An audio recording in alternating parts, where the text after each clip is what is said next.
Man, why don't y'all leave and go on mind y'all own bit? Just trying to help out over here. According to the Shelby County Health Department, between 2009 and 2012, 14 children died, all of whom were passengers in a car. Adding that these deaths are most often occurring in children between the ages of 5 and 9. Drive around Lakeland and you'll see a lot of signs like this one looking to sell commercial real estate. The company that owns the property for this one, Lakeland's Village Square, also owns the neighborhood directly behind it. And they told me what they've noticed is a growing demand for more amenities in Lakeland. Combat gauze isn't like normal gauze where you're just going to put it on top of the wound and then add pressure. You're actually going to want to pack it into the wound to get to the source of the bleeding and stop it. I found out Ibsa Mohammed not only owns the Tillman grocery store, he owns this restaurant that's right next door. It's closed for business right now, but I found another location he owns on Racine that's being sold at a tax sale. It's all dirt now, but once construction's complete in fall 2016, this IKEA will have 50 fully decorated rooms, a self-service warehouse, a play area for the kids, and a 300-seat restaurant. This home that we're standing in, you can see it's completely gone. All that's left is this porch up here. The family, though, I talked to them.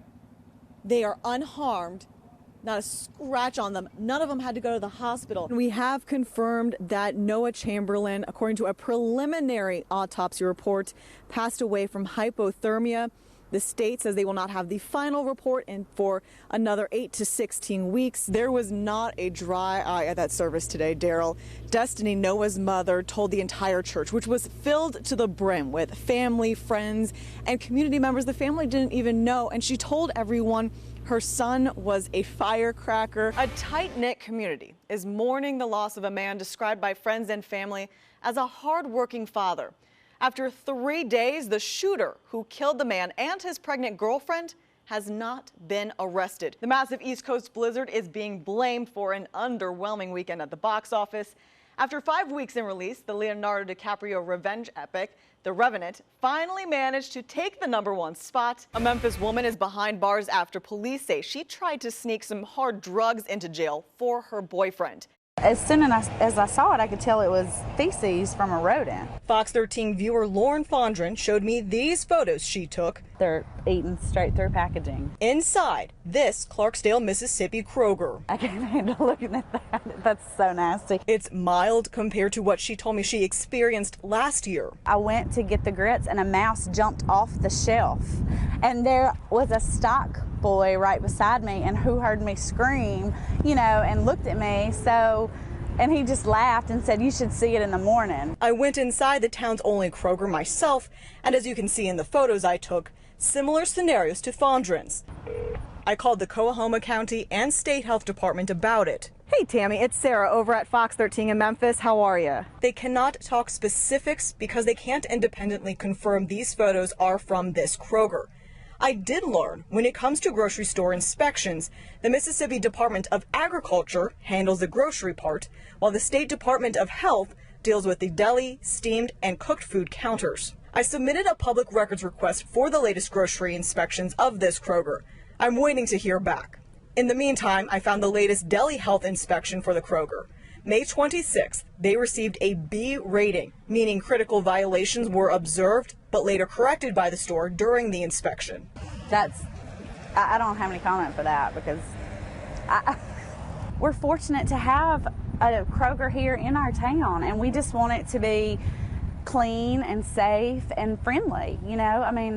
That's all we're asking for. I emailed the region's Kroger spokesperson the pictures you just saw. She emailed me a statement saying in part, quote, "We have no tolerance for this kind of situation and are taking immediate action."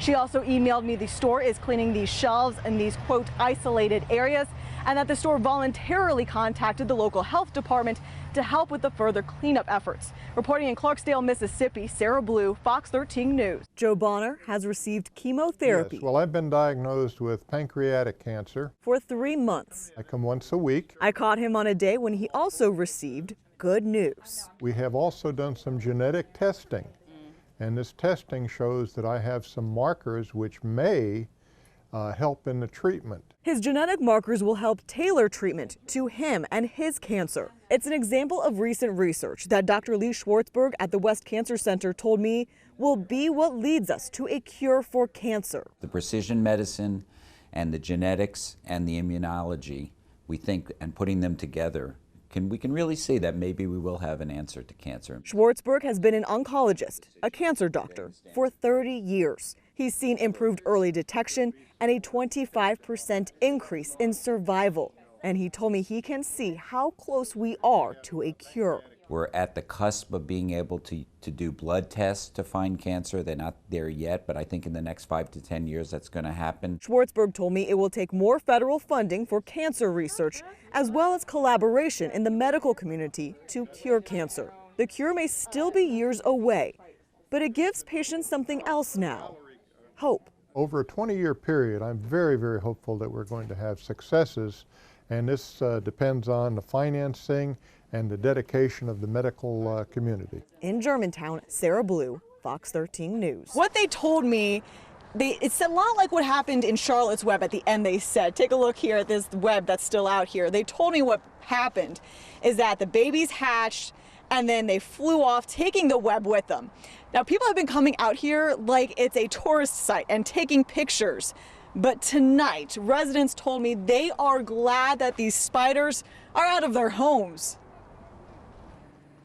You can walk through webs, you know, sometime if you're walking up the street. It's bad.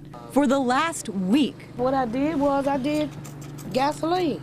this North Memphis neighborhood has been dealing with a spider infestation. Then we got all different sizes now. I mean, we need some help. Please.